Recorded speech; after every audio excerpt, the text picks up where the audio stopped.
Hello everyone, welcome to the session. My name is Somajit Goswami. In this session, we are going to be looking at arithmetic problems. This is the first part of the series. The topic for today's discussion is time, speed, and distance. There are a couple of questions in front of me. These are taken from the recent, CAT mocks. They are taken in such a way that the questions actually reflect the difficulty level of the CAT exam itself. Having said that, it is advised at this point you can ramp up the video to 1.5x speed. That will enhance your viewing experience. At the same time, I would also encourage you to pause the videos beforehand, at least read the questions and then watch the explanation. For those of you who are watching it on the eve of Deepavali, I just want to wish you a very warm and happy Deepavali to all of you. Now let's start the session. The first question says, Seema can climb up an upward moving escalator in 50 steps, taking 25 seconds. On the same upward moving escalator, she can descend down in 150 steps, taking 75 seconds. How many steps does she need to take on a stationary escalator? It is as good as asking you the number of steps of the escalator also. So one thing that you should appreciate, if you have, let's say, problem recalling or remembering the ideas of boats and stream or whatever, just pay attention to the fact that time into speed is equals to distance. This is a universal formula for time, speed, and distance. So suppose Seema is taking 50 steps in 25 seconds. This also means that for the upward stretch, the escalator, suppose I'm saying that the escalator is taking X number of steps per second. So in those 25 seconds, the escalator would also have taken 25x steps. I hope that makes sense. This is nothing but the distance. Okay. Now what about the downward stretch? In the downward stretch, you would realize that Seema is taking 150 steps, but the escalator is also going to be taking 75x number of steps, but this time because the escalator is still moving upwards and Seema is descending downwards, there is going to be a negative sign. If you pay attention, both of these things, the expressions, are nothing but the distance of the stretch that Seema is moving, or you can also say the number of steps, which is constant. So in fact, you can equate these two expressions. When we equate them, typically what you will get is 150 minus 50, that is 100, is equals to 75 plus 25, that is 100x. Now this, from here I get the value of x as 1. Now the value of x can be substituted into any one of the expression and you will get the value of the total number of steps. So the total number of steps is going to be 50 plus 25, that is going to be 75. Not a very difficult question. I would ask you to consider this method if you have solved it in a other method, let's say some boats and stream funda, that is also fine. But if you are unable to recall the ideas, this is the best way to approach the question. Let's go to the next question. Let's look into this question. It says Rajesh rides his bike at X kilometers per hour. He takes 6 hours to reach his destination.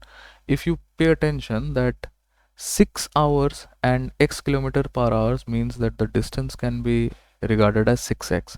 If he rides his bike at x plus y kmph, he takes 4 hours and 48 minutes to reach his destination. That in fact tells you that the distance is constant. So 6x in the initial case is going to be equals to the speed in the second case, which is x plus y, and 4 hours and 48 minutes. 4 hour 48 minutes can be broken down like this. If you pay attention, 12 4s are, 12 5s are, and this thing can be directly written as x plus y 24 by 5 is equals to 6x. Now 6 cuts this by 4, making this thing 4x plus 4y is equals to 5x. Now I am not hoping you to do all of this thing. This is just because I want to express, I'm doing this. You can very simply mentally do this thing, x equals to 4y. Now remember what they have asked you. They have asked you to calculate how much time you will take to ride at x minus y kmph, which is going to be the same distance, because we are looking at, please never forget the formula, which is time into speed is equals to distance. Okay, I like to keep it in this way only, TSD. You will have easy remembering this. So time will be distance by speed. Distance remains same, which is 6x. Speed, however, this time becomes x minus y. Now x is already 4y. 4y minus y is 3y. Let us convert this 6x also into in the terms of y. So 6x is going to be 24y. Y and y cuts out, 3 8s are 24. So the time taken at the speed x plus y is nothing but 8 hours. So the answer to this question will be 8 hours. I'll also give you one more method to solve this question, just in case you are aware of the fact. So if you pay attention, the question has said that he is taking 6 hours. So let me indicate the time here and the speeds here. So he's taking 6 hours if he rides at x kilometers per hour. If he's traveling at x plus, hold on, let me see once. If he's traveling at, okay, so a simple thing here, it is going to be x minus y. Okay, we calculated everything fine, just the demarcation of it. So x minus y they are asking, x plus y they have given. Okay, so x plus y is 4 hours and 48 minutes, which is again can be converted into the form like 448 by 60, and they are asking you to calculate for x minus y. If you see, this is nothing but arithmetic progression, so you should be aware that the time will be in harmonic progression. Okay, because of the simple reason, when distance is constant, speed is inversely proportional to time. So if speed is in arithmetic progression, it is but obvious the time should be in harmonic progression. We all know the formula for harmonic progression. If you remember the formula for harmonic progression, which is the HP is going to be, I'm going to write it in terms of A and B. So suppose this time is A and this time is B, that is going to be 2AB upon A plus B. Now because we know the values of B, A, everything including the HP, we can calculate the value. So let's do that. 6 is equals to 2 into, let's say the A as T and the other one as 24 by 5. 4 whole 48 by 60 can be written down like that. A plus B can be written as T plus 24 by 5. Okay, now this cuts by 3, this cuts by 8. Now let me write it over there. Okay, T plus 24 by 5 is equals to 8T by 5. Now let's do the business of sending the T to the RHS. That will give me 24 by 5 is equals to 8T minus 5T, that is 3T. 3T by 5. 5 and 5 cancel. T will be 3 8s. So T gives you 8 hours. Okay.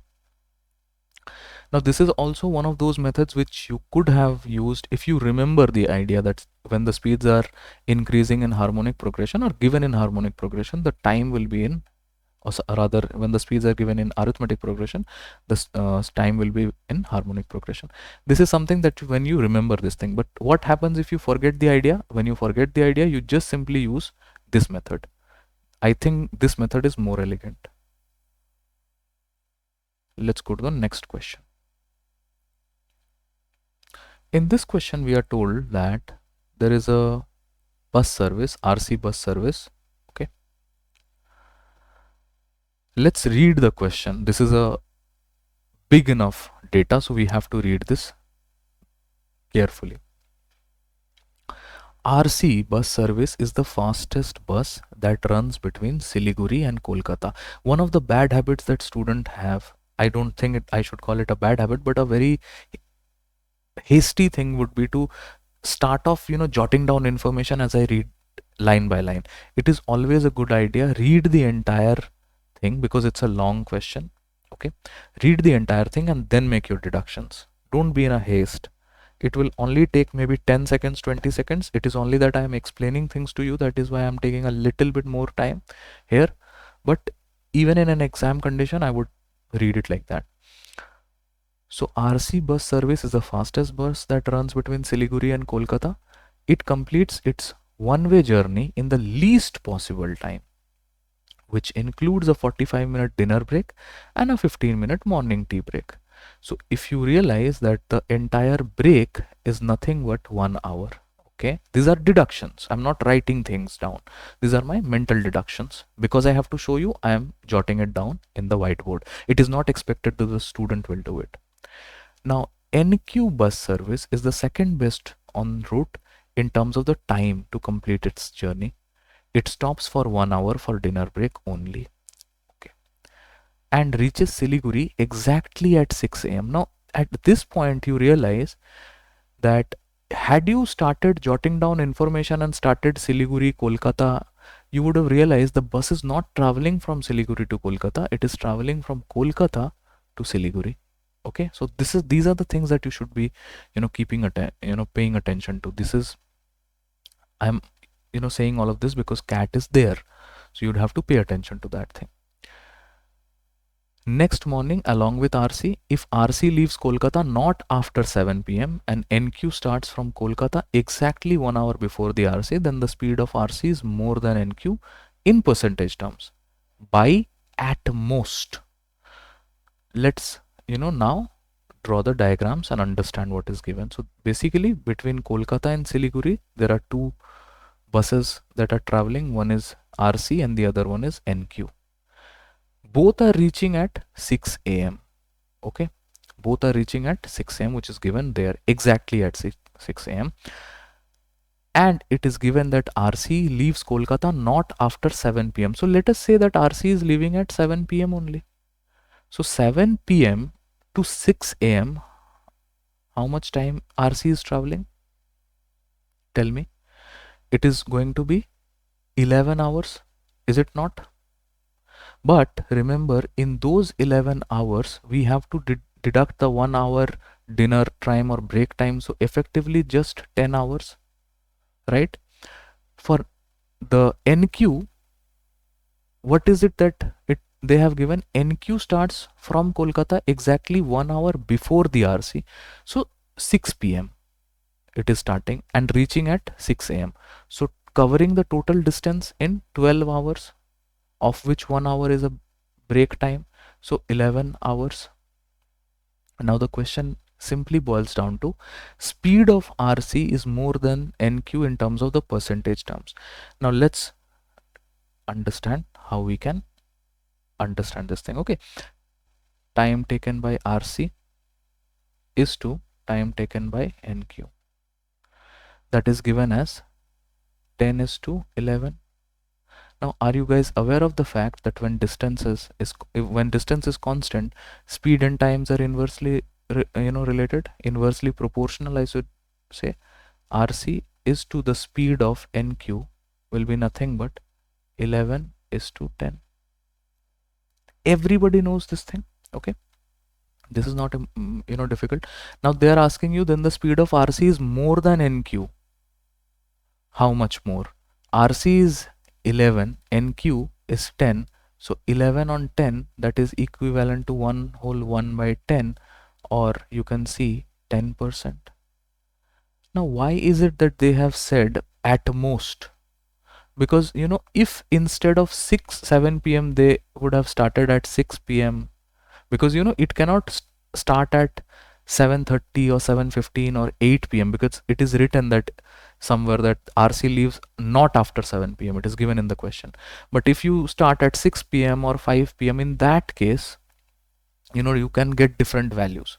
But the fact of the matter is, because they're asking you at most, I'm going to start from 7 p.m. because 7 p.m. to 6 a.m. will give me the least possible time. So the speed will be the max. Okay, I hope that makes sense. So the answer to this question will be 10%.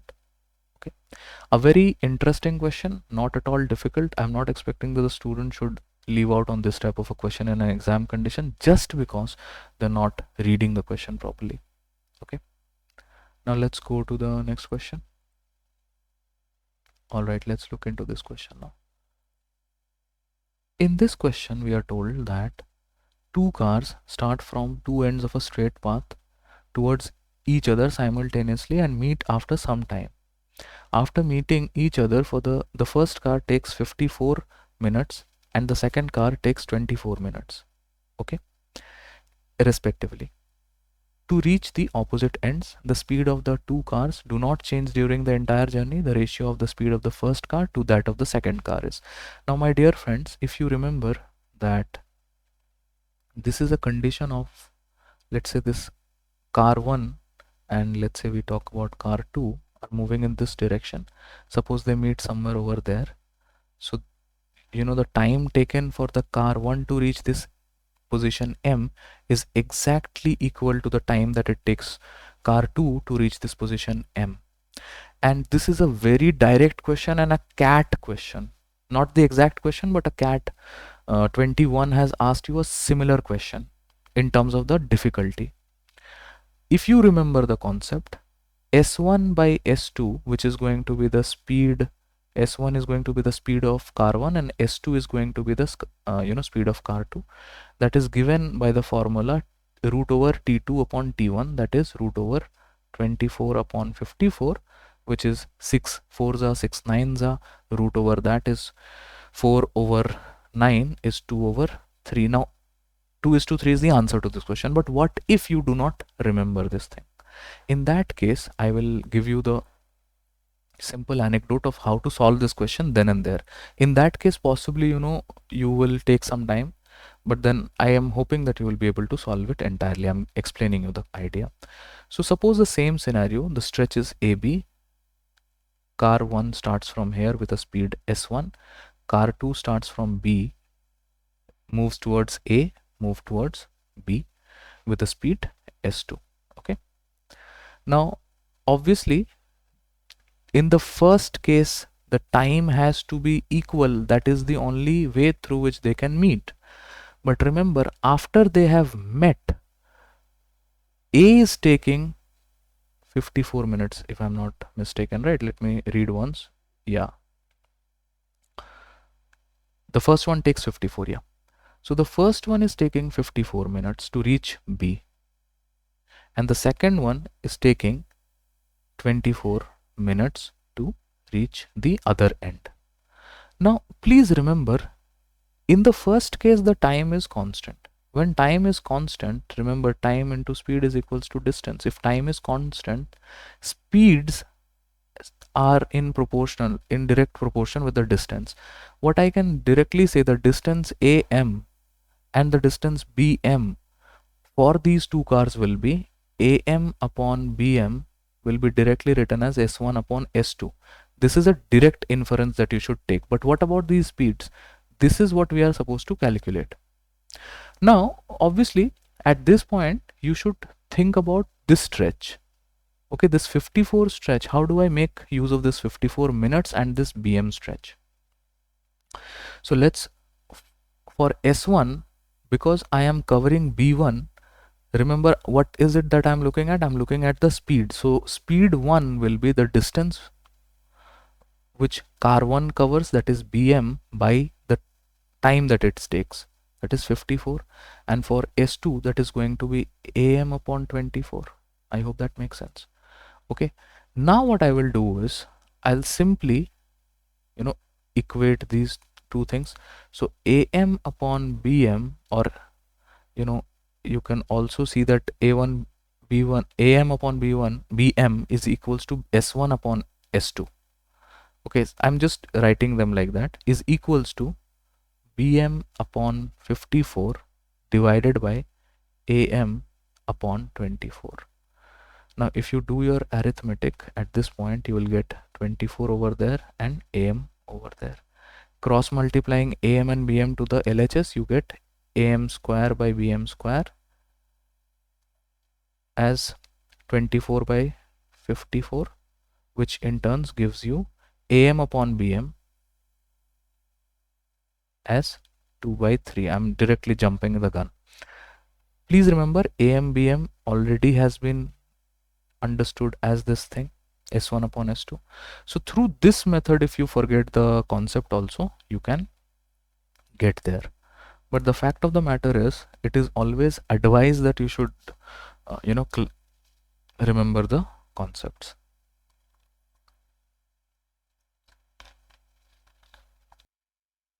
In this question, we are told that a train traveled at two-thirds of its usual speed and hence reached the destination 46 minutes after the scheduled time. If the train had traveled half the distance at its usual speed and rest of the distance at double of its usual speed, the total time of travel in minutes would have been. According to the recent standard of the cat, this is a very decent level question. Okay. First of all, let's understand that the distance or the stretch of the train, the distance or the stretch that the train covers is going to be constant. So d is constant in this condition. That only means that speed is going to be inversely proportional to the time. Now, when that is the case, traveling at two-thirds of its usual speed can only mean that S2 is to S1, okay, S2 is to 3, because initial speed, I'm assuming the initial speed as 3, the final speed will be 2, okay. Now, that can only mean that T2 is to T1, that is the initial time. I'm writing it in the reverse order, I hope you can appreciate that, is going to be 3 is to 2. Does that make sense? Now, if the speed increases, the time should reduce. That is the idea. If the speed should increase, the time should reduce. If you pay attention to this part, this only goes about to tell me that 3t minus 2t is 46. That means the usual time t is nothing but a 46 minutes. The next part of the question tells me that half of the distance has been traveled in the usual speed and half of the distance at twice of the usual speed. Now at the usual speed, the time taken will be usual. So this is going to be time usual. For this stretch, it will be nothing but a 46 minutes. But tell me, for this stretch, okay, for this stretch, because it's at twice the speed, time will be reduced, okay. If speed is doubled, time should reduce by half because they are inversely proportional. I hope you can appreciate that. Now, how much that is going to be? Half of 46, that is 23 minutes. So for this half stretch with that 2x speed or 2su speed, it is going to be 23 minutes. So the total time of travel will become 69 minutes. This is not at all a difficult question. I was not expected to give you this sort of a question, but then understand, this is the cat level question. This is the current level of cat that you can expect. Okay. Having said that, it is also advised that you should understand that the difficulty of the question should not matter too much.